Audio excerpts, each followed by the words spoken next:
So guys, mga kapigeon, ito yung kakarga natin ng Leyte, Kalbayog. Pinasusubukan ko muna siya, pinasusubukan ko muna yung anak niya. Pinasusubukan ko muna yung anak niya para meron siyang motivation na may babalikan siyang inakay. Kaninang tanghali pinalabas ko siya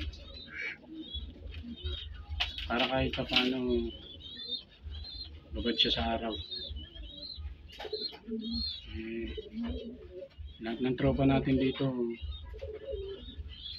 hindi na nagsibalik ng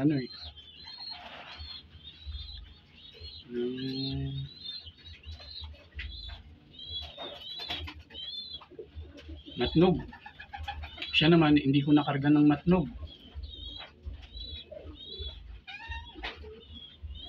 kasi nagkaroon siya ng karamdaman na maga yung tiyan, kaya inalis ko muna yung pamamagano. Ngayon medyo okay na, kaya kakarga natin siya ng Kalbayog. Sana umuwi.